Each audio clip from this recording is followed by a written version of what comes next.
Welcome into College Football Every Game on the Board podcast, talking week 4 here of the college football slate from a betting perspective with our leadoff hitter, Jeff Nadeau, at Jeff Nadeau on Twitter. He's got the Sit Down podcast, a lot going on, a great follow. But without further ado, Jeff, welcome on in, bud. How you feeling? What up, Drew? Yeah, another week 4 already. What was my best bet last week? I really don't even remember, honestly. I'll pull it up, but I do know this. You called the Thursday nighter last week, the exact score. A couple of people. Yeah, really liking it. I think the play was Ole Miss Arkansas over, which is an easy winner. Ole Miss Arkansas over 61. Easy winner. I think it was over in like the third quarter. Boom. Let's get another one this week, Jeff, if you're ready. I'm ready. Let's do it. All right, guys, if you're new to Every Game on the Board podcast, we go down in order, rotation order, talking every single game on the college football slate. And this is the first episode of a 3-episode series. We are starting here Thursday night, September 18th, the first game up for week 4, 7:30 Eastern, 4:30 Pacific, 3:03, 3:04, Rice versus Charlotte. The Rice Owls, -2, -2.5 as the road favorite. 42 and a hook being the total. We get the Owls and the 49ers, Rice and Charlotte to kick off week 4 here, Jeff. Yeah, not a great game to start here, is it? Not much to really sink your teeth into with this one. I would probably lean Rice. Again, I'm not running to bet Charlotte. This team had to really scratch and claw to win last week against one of the better FCS teams in Monmouth. Monmouth is a team, Drew, that want to be top 5 in their respective division with throwing the football. They have a great quarterback. That's not the way Charlotte wants to play, but Charlotte was able to use their Division I abilities to escape with a win. But you look at outside of that, I mean, this Charlotte team has been dreadful. They're not a team that I ever really want to back against a competent team. And I'm not saying that Rice is, but Rice is a Division I team. I don't know. Charlotte could be bottom 10 in America. This is a bad team. Last year, close game, but it wasn't really worth betting. I don't really want to spend much more time on this one. I didn't bet this one. I don't really even have a lean. All right, let's turn the page here to Friday. We got 2 games, September 19th, 7:30 Eastern and 8 Eastern. And we'll start with 3:05, 3:06, Tulsa. The Hurricanes on the road in Stillwater, Oklahoma, up against Oklahoma State. Cowboys gotten off to a little bit of a rough start, but they're laying doubles here, Jeff. -11.5 at most books. There is a 12.5 out there. 54 and a hook being the total. Tulsa, Oklahoma State, Friday Night Lights. Yeah, I talk to criminals, Drew, a lot, right? I have to look inside of their mind to try to understand why they do the shit that they do. I would love to sit down with someone that's back in Oklahoma State and say, what do you see here exactly? Are you just banking on the fact that off of a loss, a blowout, horrifically bad kind of fire your coach moment type of game that they didn't do it in? I guess you're just hoping that they respond. I mean, I don't know how you could lay 11.5. I mean, this number's been destroyed. It was 14.5 earlier this week. It looks like sharp money doesn't think that Oklahoma State should be a favorite of this number. I think it goes probably even further down, probably more towards even 10. Oklahoma State, I just can't competently lay a number with. I guess they should win by double digits, but when you lose a game 69-3 in the second game of the season against a Power 5 team, I think you really have to look in the mirror and kind of do some soul searching. I guess people believe that maybe the public will just assume that they'll come back and be fine, but yeah, I mean, Tulsa's not horrible. They're not great. They're not horrible, though. I think they're able to maybe put some points in the board, but I can't in my right mind lay it with Oklahoma State. Another pass. Yeah, I'm with you, man. I mean, I guess the one argument could be Oklahoma State, a home game Friday night. Maybe they'll be up for it. They should be the more talented team, but I'm with you. It's tough to lay this type of number. I mean, you're kind of also, you're at the point really where if you're Oklahoma State, I mean, you can't play with the whole thought of like, we're way better than this team, because you're not way better than Tulsa. I mean, you lost 69-3.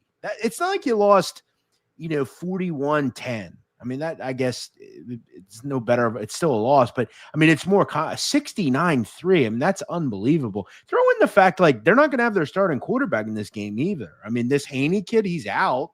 So they're going to have to go back to Zane Flores, who was just dreadful against Oregon. Could he be slightly better here? Probably, but yeah, I can't competently lay a number with this team. Okay, we'll get into a little bit more of a competitive point spread here. We get Iowa and Rutgers, Big Ten matchup. Friday night, Big Ten matchup in Piscataway. We are seeing the Hawkeyes -2.5 pretty much across the board as the short road favorite, 45.5 being the total. Intriguing one here, Friday Night Lights in the Big Ten Conference, Jeff. Yeah, it is a good game. They didn't play last year, but I mean, you look at the last time they played in 23, Rutgers got shut out 22-0. I'm going to guess that probably won't happen here again. This should be a good atmosphere. I mean, Friday night, Piscataway, that's I don't know if you know anything about that campus, but it's really easy to get to. It's like right near the train. Like, it's not far from New York. It should be a good atmosphere. They always draw pretty good on Friday nights there. They're definitely a much better team under Greg Schiano the last couple of seasons. What is Iowa at the quarterback position? Are they actually any better on offense? Gronowski hasn't looked real good so far. Throw in the fact now you got to go on the road on a Friday night. Another game that's tough, man. I like both teams. Obviously, I give the edge for Iowa on defense, but I'm not crazy about laying points. What is Rutgers on defense, too? We talked about Iowa's offense. Is Rutgers better on defense? I mean, they didn't look real good week 1 against Ohio. Another very tough game. I lean home dog here, but I need 3 to get involved. I think this should be a good matchup, pretty close to the vest. I didn't really see much of an edge. And I like the breakdown, Jeff. And to answer your question, no, I've never been to Piscataway, but I'm guessing, is it somewhere near where you are? Have you ever been there? Do you like the college town? Yeah, so it's going to be like when I go to New York, you go right through Piscataway. You actually see the campus. Cool. So it's kind of between Philly and New York. It's not far from Trenton. It's pretty easy to get to. It's like a half hour from like Newark, New York City area, 30, 45 minutes. It's easy. I mean, a lot of those kids, I mean, it's the middle of the college season, so it'll be a good atmosphere. They play like this Sopranos thing on the big screen before the game. It's a pretty cool atmosphere. So yeah, it should be a good one. I feel like it's probably a close game. I'll take the home dog.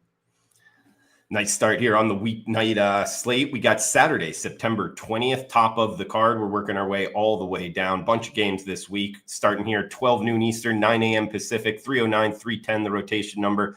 North Texas, the Mean Green, on the highway here to face Army.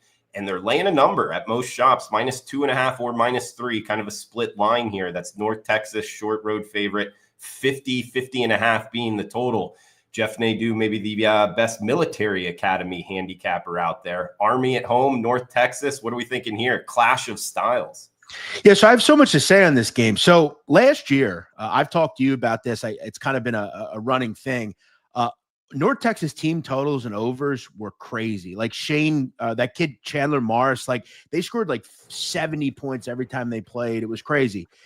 They then circled the wagons and played Army. It was 10-3. It was one of the weirdest games. There were a bunch of turnovers in the red zone for both teams. You look at North Texas. I mean, one of the most impressive performances last week was North Texas. They crushed Washington State. I watched the performance back, Drew. Washington State had 5 first-half turnovers. It was brutal.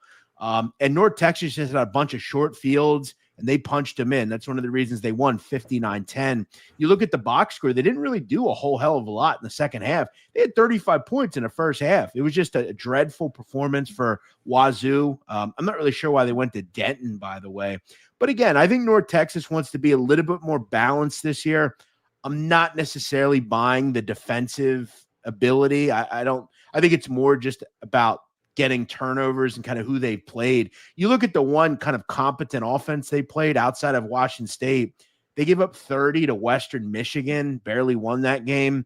Army, I think, has got some newfound confidence. They're at home here. They're laying a pretty short number. This is still a team that's very difficult to prepare for. It's difficult middle of the season to see a triple option, especially for North Texas. I mean, they just don't really see it that much. They basically only see it once or twice a year, and they've struggled with it.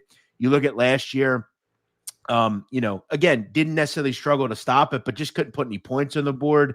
I think Army gets the job done here. I'll lay the 2.5. Looking towards Army to start us off. No, they're actually, wow. I was totally wrong. they're getting to it. I don't understand Yeah. that. Yeah, I don't understand that at all. I think they win the game. Yeah, you can actually get 3 at a couple shops. So, hey, the home dog bar. In this situation, do you just bet at money line, or no, you want that? I probably would. Yeah, I anytime I can kind of get some extra juice, it's always nice to replace that. I don't foresee this game being 24-21. I think Army either wins or they lose by 10 or so. I think what we're looking at is like what has North Texas done to be a 3-point favorite on the road at Army? Army just beat K-State as 17-point dogs. Throw in the fact, like I just told you last week, a team that turns it over 5 times, and that never happens, right? If you watch the highlights over, I mean, North Texas, literally, it seemed like they had the ball in the red zone after every turnover. They just got a lot of luck in that game. I haven't really looked at them and said, wow, this is an overly, really impressive team. I think they're still kind of working out their balance. They're trying to be more balanced. They were throwing the ball so much last year. I think their coach just said, we need to be more balanced. I think Army is not a team that should be a dog at home to North Texas. Give me Army. All right, Army to start us off on Saturday. We got next one up, a rivalry here. Great rivalry name, in my opinion. The Iron Skillet. We got SMU and TCU. TCU, the Horned Frogs, as the home favorite, -7. There is a 6 and a hook out there. 64.5 being the total. We have seen a tick up here totals wise. SMU, TCU, great matchup here, Jeff. Yeah, I played this at 61.5. So I got some CLV here. Yeah. I mean, Drew, did you see this game last year? Oh yeah, Sonny Dykes got kicked out. Yeah, I was on TCU. That was a tough one to watch. 66-42. That was the final score. 108 points they scored. It was just an insane game, and you got pretty much the same personnel here. Josh Hoover still at TCU.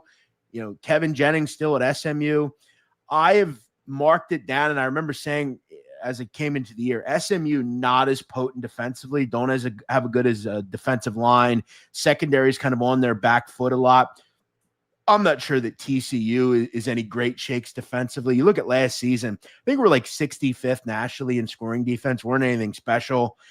We haven't really seen them tested yet this year. They only played UNC in that game 1, and then they gave up 21 last week to Abilene Christian, who's an FCS team. We saw what SMU, I think, is on defense against a good opponent. They gave up 48 to Baylor. I mean, they were on their back foot the entire game. You have 2 good quarterbacks here, 2 good offenses, 2 teams that generally play pretty fast. Should see some big plays in this game. I think even at 64.5, there's probably still a little meat on the bone. I had this like 38-35, 41-38. I think as long as these teams score touchdowns in the red zone and not settle for field goals, this should be a fun back and forth game. Yeah, I agree with you. I like the over in this one too. And to your question, yeah, I mean, watching it last year, I'll never forget where I was down in Mexico watching this on my laptop. I've never seen a head coach get thrown out of a college football game. Did you watch the game? Like Sonny Dykes was actually walked out of off the field.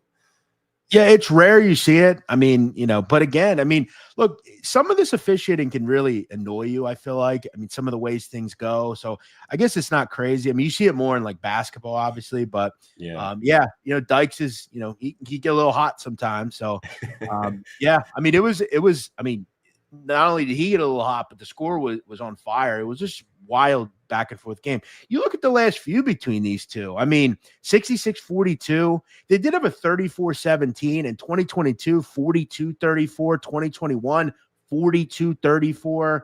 I mean, they had a 56-36 game about 5 years ago. It's been a wild matchup back and forth. Just 2 teams that like offense and really don't stop anybody.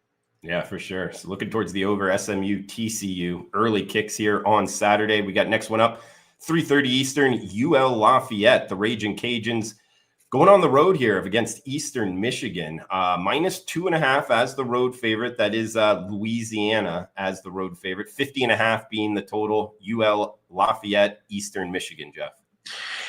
Yeah, I've heard some kind of, not that I'm real involved with EMU Twitter or anything, but I have seen some people talking about it. It might be time to move on from their coach, Chris Creighton. That said, I mean, this is the kind of spot, 0-3, circling the drains.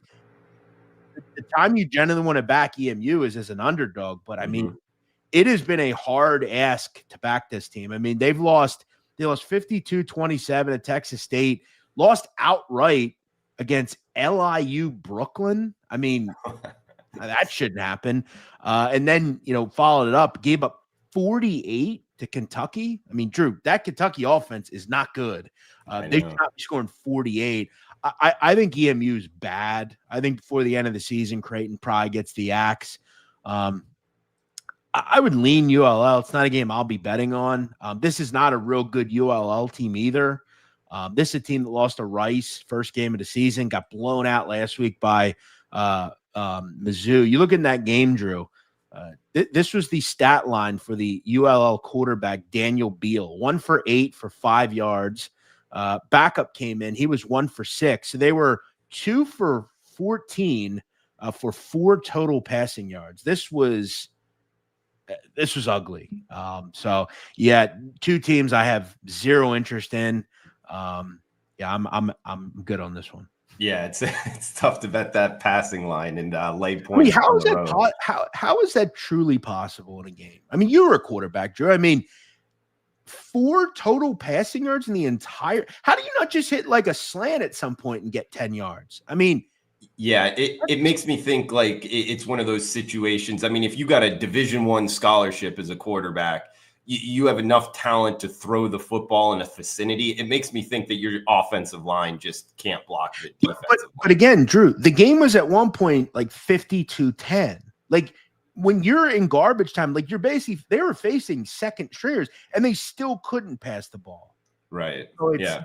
Like this is probably one of the worst games I've seen this year so far. I mean, how do you do anything here? Yeah, this might be 2.5, I guess, on the great turf. But EMU just gave up 48 to Kentucky, for God's sake. So I don't know. Yeah, degenerate special for sure there. ULL and Eastern Michigan. We got next one up, Jeff, 4:30 Eastern. We're heading to the ATL here. Georgia Tech. I say interesting, but it's really not a great spot in my mind off of that Clemson win. One of the best wins of last week. Now they're laying 23.5 at home, 51.5 being the total. We're talking Temple making the trip here to face the Yellow Jackets. What are we thinking in Bobby Dodd? Yeah. It's funny. I thought the same thing with Oklahoma last week against Temple, right? That's who Georgia Tech's playing here. Oklahoma just had a nice win against Michigan, a primetime game. I mean, Temple was completely lost. I mean, they had no idea what they were doing. I think Georgia Tech's legit, man. I think we're seeing that with abundance here. They've had 2 pretty solid wins so far, and then blew out a bad opponent. Temple just, I don't know. I thought that would be a decent spot for them last week with I thought a decent quarterback in Evan Simon to play pretty well, and they didn't. Not really feeling real good about that either. But you do make a good point. I mean, G Tech is coming off a big win.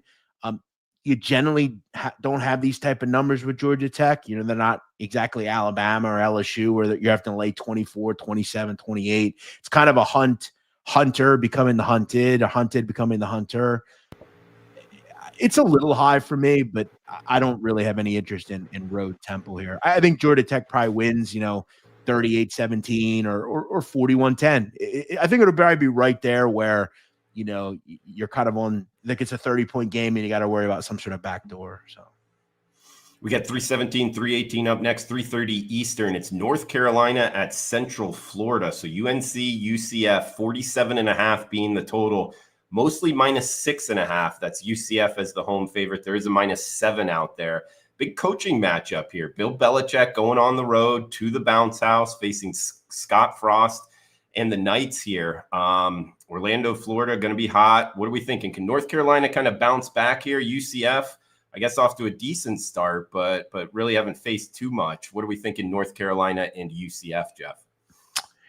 Yeah.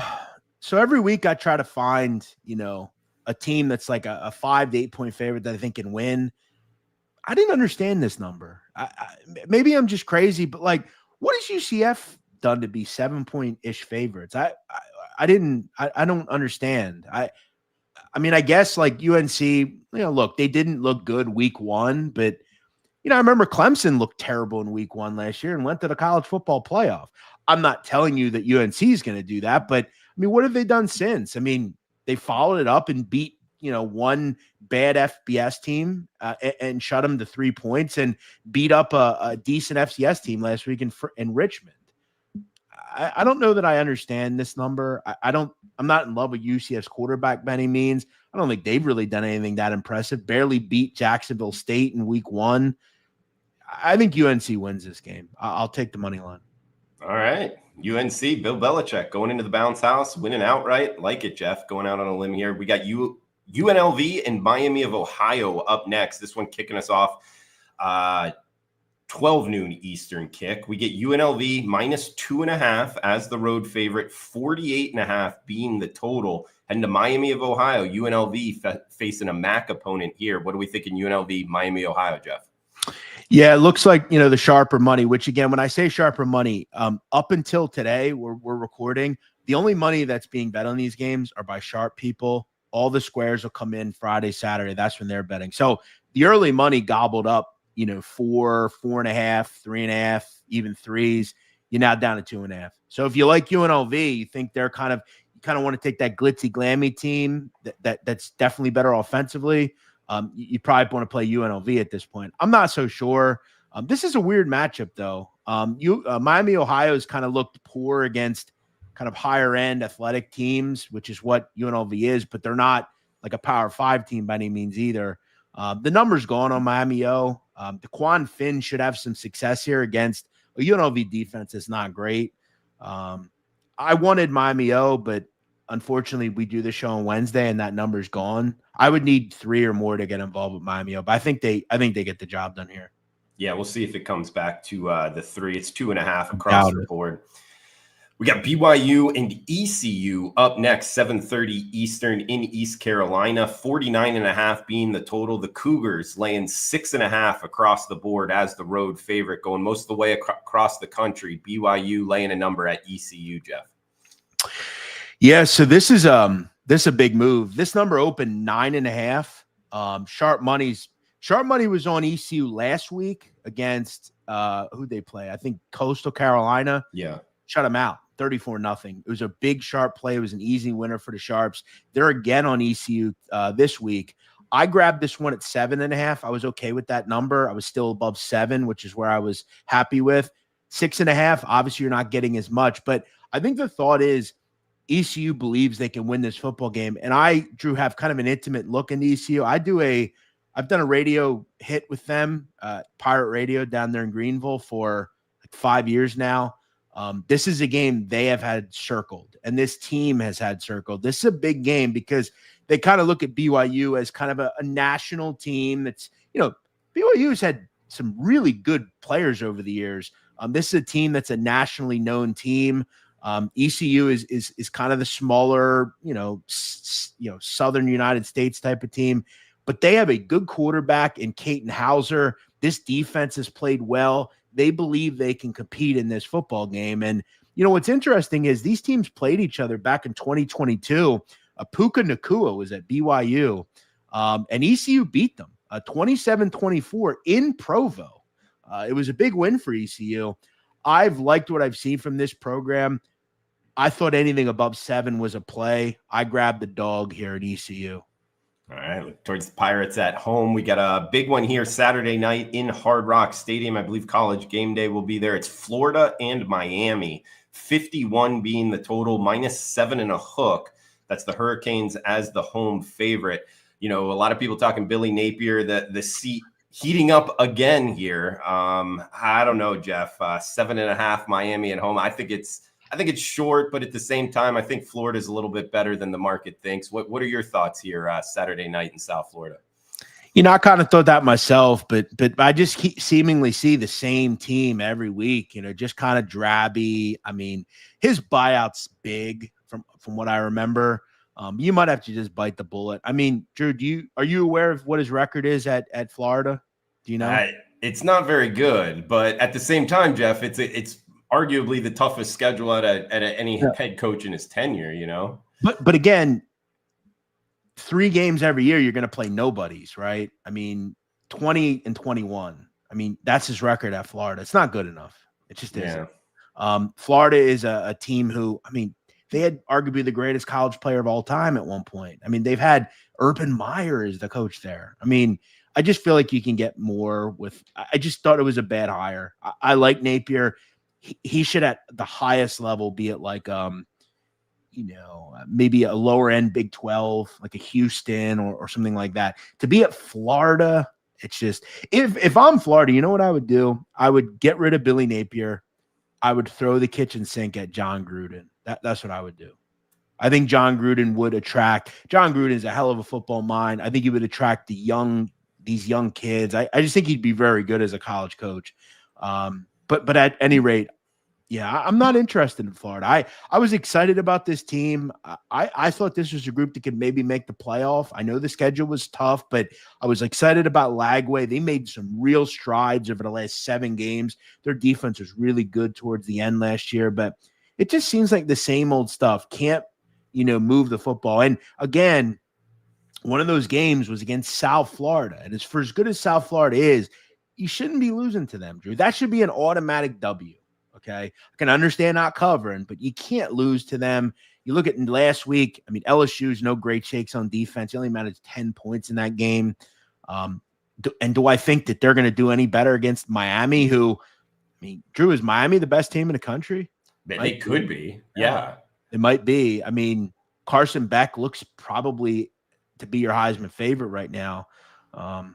I think the number's about right. I could maybe put it 8.5, a little bit higher, so that would make me lean Miami. But we've seen, Drew, and I'll just throw this in. If you do have some interest in Florida, for as bad as West Virginia looked, did you see what they did last week against Pitt? Right. Rivals, that sort of thing. I know this isn't necessarily your Florida, Georgia or something, but this is still kind of a rivalry, if you will. But I'm still not back in Florida. I'm not interested. Yeah, no, great breakdown, Jeff. And to your point on the rivalry, I mean, there is a ton of Florida Gator alumni, fans in Broward, Dade County, Palm Beach. This is going to be a heck of an atmosphere. And, to your point with Carson Beck, I don't necessarily think he's the best player in college football for the Miami Hurricanes, but his offensive line, the wide receivers he has on the outside, I think it's arguably the most talented unit in all of college football. Well, and look, I want to, and I know this changes, right? I mean, it's a week-to-week thing. I mean, a quarterback can look really good. Like Beck's looked really good in 3 games. He could come out this week and look bad, and he's now off that top thing. Like it's we don't really see it anymore where a guy just runs away with it, right? The Joe Burrow, if you will, a couple years ago, yeah, we've really seen that. It's kind of been a weekly thing where, like last year, Ginty by the end looked like the guy or Hunter or whatever, but it was back and forth throughout the year. There was some Cam Ward was in there. There was, it was all sorts of different people. So, it's a week by week thing. Yeah, do you bet the Heisman Trophy? Like, I was thinking about futures bets in general, the Heisman Trophy, the national championship, to make the playoff.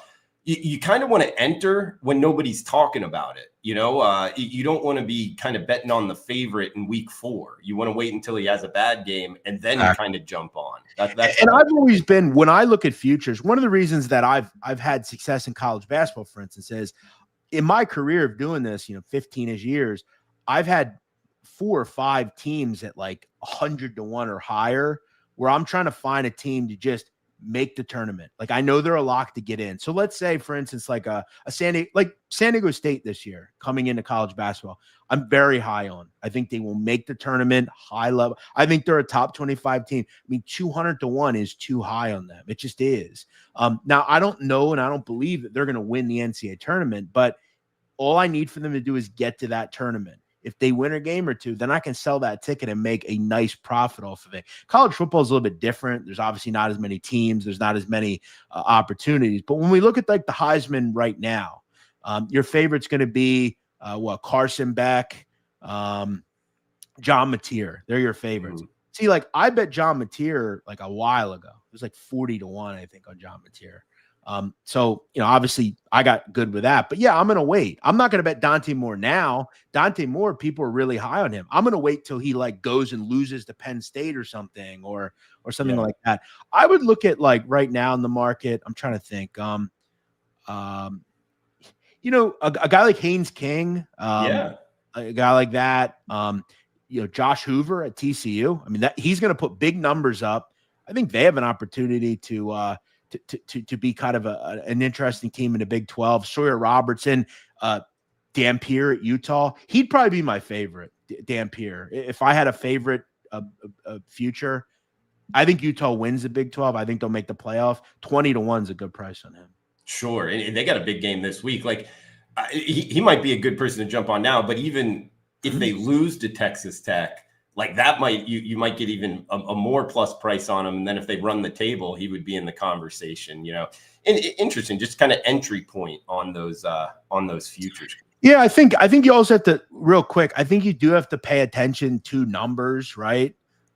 So like, again, a guy that's going to be right in it is like Sawyer Robertson, right? I mean, like, I think Baylor's a contender in the Big 12, right? They throw the ball more than virtually anybody. You've got to look at numbers and the ability to be kind of right in. Like Mateer's a great one, right? Because Oklahoma's nationally kind of getting well known now. They're winning big games. They're going to throw a ton. He's going to be very involved in running the football. I'll tell you a quarterback who's playing extremely well. Jake Retzlaff down at Tulane. He has been terrific. I mean, you look at his ability to be a dual threat quarterback. Tulane could be your representative. They're 3-0. If they go out and beat Ole Miss this week. Oh yeah. That price. I mean, his price currently. What's Jake Retzlaff right now? He's got to be 150-1 probably. He's 200-1. If they go beat Ole Miss this week, that's 50-1. Yeah, you're right. It would be a huge move. And that's a similar thing to what I'm saying with like a San Diego State to win the NCAA tournament, right? Jake Retzlaff, if I could just get Tulane in the G5 slot in the playoff, I mean, I could sell that ticket and I'm good. So I like where your head's at there, Jeff. Yeah, taking a big swings there at the right time too. Let's move down the list here, guys. Every Game on the Board podcast, wherever you're downloading your podcast at. Every Game on the Board. Going live on Twitter. Got a couple guys in here chiming in. Feel free, fire away any questions as we'll move down the list. Bowling Green in Louisville. Louisville minus 26.5 as the home favorite. 52 and a hook being the total. Bowling Green, Louisville here, Jeff. Yeah, we haven't seen Louisville, and they didn't play last week. The last time they played was Friday the 5th, which was against JMU on that Friday night, where they didn't really look real good for the first 2.5 quarters, and then they kind of turned it up and were able to get the job done. I don't really know what Louisville is. I mean, this is kind of your last game before your conference season starts. You got a big game next week at Pitt. I feel like you just kind of go through the motions. Bowling Green's kind of a rebuilding team. Eddie George is the coach there. I just don't know if he has the right talent there just yet. I think in a year or two, they could be one of the better MAC teams. But again, I thought this was a pretty good number. I'd put it around like 24 and a half. It's what'd you say the number was? It is 26.5. Yeah, it's a little high, but you're still under that 27. I'm kind of numb on this one. I don't have much. I probably lean Louisville, but I think they're kind of focused on the next the conference season. So it's a pass for me. Another early kick here in Clemson, South Carolina. It is Syracuse at Clemson. Clemson off the loss, laying 17. There is 17 and a hook popping up. 55.5 being the total. The Orange on the road in Death Valley, South Carolina. Yeah. I mean, Clemson's kind of like that team. I mean, do you want to lay 2 touchdowns plus with them right now? I don't know. Syracuse kind of hung there with Tennessee for a while. They did. Yeah. And they have a quarterback in Steve Angeli who leads the country, Drew, in passing yards per game. I mean, it's really no different than Kyle McCord. They want to throw the football up there, and it has me always lean over. I mean, they're not a good defense, Syracuse, and they throw the ball a lot. I mean, it's really not hard to understand, and that's why overs come in a lot. 55.5 is probably too low for this game. It's been bet up a little bit. I mean, Clemson's probably going to get into the 30s. You'd probably have to look at this game and say, well, this is a game where you're kind of licking your lips a little bit. They haven't really faced, I mean, Troy even is a pretty good defense. They always have been. I don't know. I have this game at like 38-20, something like that. I think it finds its way over the total. I think Syracuse going to get into the mid-high 20s. They're going to be throwing. And if I'm Clemson, this should be a kind of a get-right game where, I mean, you can kind of just roll the ball out and score against Syracuse. So I lean over here. Yeah, good point on the totals. Week one was a bunch of unders, but since then, you're right. There's been a little bit more scoring in college football. We got 7:30 Eastern night game here in Bloomington, Indiana. It is the Hoosiers -5.5, -6, depending where you're shopping, as the home favorite. They're hosting Illinois here. Good game in the Big Ten, 52 being the total. So it's the Illini facing the Hoosiers here in Bloomington, Jeff. Yeah, tough game, man. Obviously, you know, Indiana's going to get a little bit of love for being at home, but I mean, I have these teams really even. So I think, you know, to me, I thought what Illinois did going to Duke and winning the way they did, I thought that was super, super impressive. I didn't know that they were capable of doing something like that. So we've seen them kind of get tested in a game, and they answered the call, right? I mean, that Duke game, that was also a road game, I believe. They went on the road. Yeah, they went on the road to Duke and did that. That was a really impressive game. I mean, Duke is legit defensively. They scored 45, Illinois. And then you look at Indiana on the other hand. I mean, what the hell have they done? I mean, they struggled against Old Dominion, beat Kennesaw. Who cares? And then they beat the Sycamores of Indiana State. I mean, you, me, and 9 listeners could score against that team. So I'm not worried about anything Indiana's done so far. Indiana doesn't look like the same team offensively per se. I want to know what they're going to do against a quality opponent. And I don't have those answers yet. I lean Illinois as a dog. At this number, it's crazy. The sharp money loves Indiana for some reason. I'm not sure I'm there yet. I'll lean on Indiana as the home dog, which is not being bet much in the market. Will we see a 6 in this game? Might be. All right, Jeff, we got one game left here, guys, for this segment. We'll bring in Mid-Major Matt and Robbie Vino to finish off the college football every game on the board podcast, Apple Podcasts, Spotify, on YouTube, on Twitter as well, at Jeff Nadeau, at Drew Martin Betts. Feel free to fire away any questions. We got Adam in here, John as well. John asking, Jeff, just joining in, love LSU 10-1 thoughts. I wouldn't place that bet, Jeff, just it being I don't know. I haven't seen enough from LSU. Do you have any thoughts on the Tigers there? No, I think that's too low for LSU. You're basically saying that they're your, I don't know, like 3rd or 4th favorite. Ohio State's better than them. Penn State's better than them. Oregon's better than them. Georgia's better than them. I think Miami's better than them. I think Alabama could be better than them. I'm just not a total believer yet in their defense. And I don't like Brian Kelly, right? All the coaches and teams I just mentioned have better coaching than they do. I would probably need 15 or 20 to get involved with LSU. We're not going to learn much this week. They play Sela, Southeast Louisiana. That Ole Miss game's interesting. That'll be a good one. But yeah, I don't think it's a good enough number. I would need a little bit more there. And want to apologize on last week's episode with Jeff. A couple of you guys were asking about a video and what Jeff's thoughts were on it. And actually, as we were recording, what was the time that actually happened. So I didn't realize that. I thought people were trolling us, but that was my fault. And Jeff, it was when Charlie Kirk was assassinated. I remember right when we got off the air, I mentioned it to you. I saw it trending, and I saw it. Yeah, it's what a horrific event. Again, I think, as a human being, look, I cannot agree with, I'm sure there's things that you believe in that I don't agree with. I'm sure there's things I do that you don't agree with.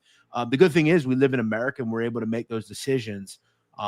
It's horrific. It's terrible. And I pray for his family, and it's just a shame at really where we are in society. But back to quickly that point on LSU. There's also been some talk that Garrett Nussmeier, is injured, obviously, and that's some of the reasons for his kind of proverbial struggles. So, yeah, I just, that's not big enough to me. 10-1. Yeah, I second all those comments on and off the field, guys. As we got our last game for this segment, we'll try to get a best bet out of Jeff, who has been money with his best bets. He hit that Army money line a couple weeks ago, and then obviously the total best bet last week, cashing easily. But the last game here for this segment, it is NC State and Duke. So an in-state battle here, rivalry game again, 58.5 being the total. Duke -3.5 at most shops. There is -3 with some juice out there, Jeff. NC State, the Wolfpack at the Duke Blue Devils here.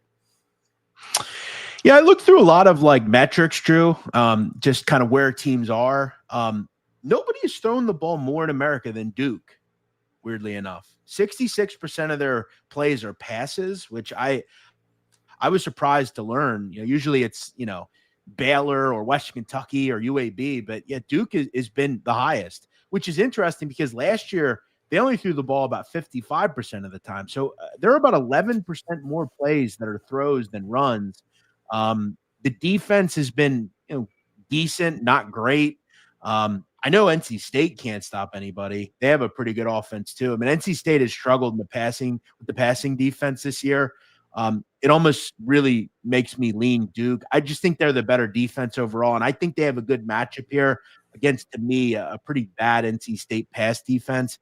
I'll lay the small number with Duke, who, finally get a game that I think is, a game they should be a strong favorite in. They've had some tough matchups so far. I mean, played Illinois, who we talked about, Tulane, who I've talked about, I think is really good. I think Duke is a good play this week. Give me the Blue Devils. All right, Duke at home. You can get a -3. That's all the games for the first segment here. We got Jeff Nadeau, our leadoff hitter, at Jeff Nadeau, a great follow on Twitter. Check out his podcast, the Sit Down Podcast, talking all things in the gray zone, whether it be Mexican cartels, the mafia, things of that nature, even talking with Shohei Ohtani's former bookie. Great episode there. So, Jeff, I'll throw it over to you, man. Do you got a best bet for the segment? I might be crazy in what I'm going to say here. I made UAB Tennessee 74.5. I don't know if you can make this number high enough, to be honest. You can get a 68.5 over. Drew, let me just explain something here. Tennessee, top 5 in the country in seconds per play. They go very fast. They have plenty of weapons. A really good quarterback who went toe-to-toe with Georgia, dropped 41 last week in a losing effort. Now you have to play a team in UAB who allowed 42 to Alabama State. They allowed 28 to Akron, who had not scored yet until they played UAB, and they got shredded against the Naval Academy. I mean, Tennessee could proverbially score 60 in this game. I think they get to like 62. And the good thing about UAB, Drew, top 10 nationally in passing play percentage. They have a pretty good quarterback in Jalen Kitna, who's thrown for almost 900 yards this season. They're going to be throwing the football. They don't run the ball at all. They haven't done it under Trent Dilfer, and they're not going to start here. I think they could kind of bring up the rear. I think this is like a 62-21 type of game, something like that. I think Tennessee let out their frustrations on, to me, one of the worst single defenses in America. This team cannot stop anybody. Tennessee is going to wallop UAB. And I'll just relate it. Last year, UAB played Tulane, gave up 71. So, they don't stop many people. And they do have a pretty good quarterback. Kitna can move the ball. He was at Florida. Kind of a really bizarre off the field situation where I don't even really want to get into it. Supposedly he was texting with a 16-year-old girl, but he claims he didn't know she was 16. She said she was 19. It was just a really weird situation. There were CP words being pushed around. I don't want to go into what that is. Then he was able to kind of rid himself of the situation, but people didn't believe that he really did. He got a new chance at UAB. He's actually, I believe, John Kitna's son. Good bloodlines there. He can actually throw the ball. So I think they're going to be down big in this game, and it's just going to be about throwing the ball over 68.5. I like it. And another thing I'll throw in there in your back pocket, I just checked the weather. It looks like hot, clear, no wind there in Knoxville and Tennessee. Josh Heupel is the head coach. when he's got a chance to run it up, he doesn't take the foot off the pedal. Well, that's another good point. When he was at UCF, he was big on that. And you look at Tennessee. I mean, they're running a play every 20 seconds. I mean, that's really fast. That's third nationally as far as pace is concerned. UAB's 50th. They're not like extremely slow either. And like I said, UAB has been proverbially under Trent Dilfer a top 10 pass play percentage team. So they're not going to be sitting on the ball. They're going to be throwing too. You might see a defensive score from Tennessee here. Throw in the fact they're off a loss that they should have. They're right there in against Georgia. So I think Joey Aguilar kind of strengthens, he probably puts 450 up on the board here against UAB. So over. Yeah, I could see this game even like 55-17's a winner here. So I don't even need 60. But yeah, they should. Like it, great segment there, Jeff. Bring in the heat, and shout out to Eric and Adam, John, all chiming in here, guys. Every game on the board. Our leadoff hitter, Jeff Nadeau at Jeff Nadeau on Twitter. Check out the Sit Down podcast. Jeff, anything else before we shut this down?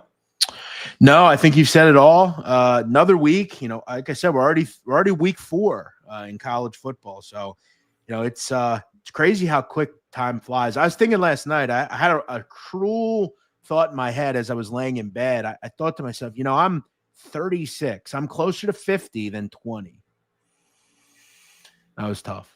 Hey, I'm a little older than you. And when I turned 38, it hit me in the morning one day. I woke up on my 38th birthday, Jeff, and I'm like, you know what? What's the average time an American man lives? And sure enough, 38 is the halfway point. And it just hit me there, man. You got to get going in your life. But then I also thought, well, I've been alive 36 years, so I basically, knock on wood, hopefully, I'm hoping I get to at least 75.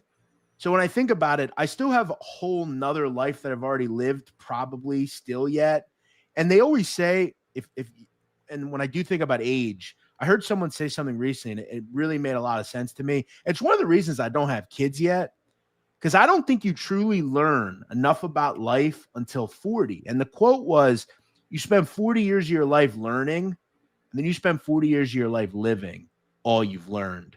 So I think 40 is when you probably really start to think, but still at any rate, I mean, most people live 75, 80, knock on wood. I don't know if I will. My father only lived to 58. So, you got to get busy living or get busy dying. That's the old saying from Shawshank Redemption. So getting old, as this guy says, it is a blessing, but it is fun being young. If I could stay this age my whole life, I'd be good with that.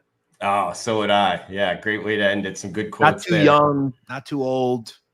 You can still do things, and it's like I could still go out, and it's like nobody thinks anything of it. Like when you're 50, you kind of have to go to places that are like your kind of place.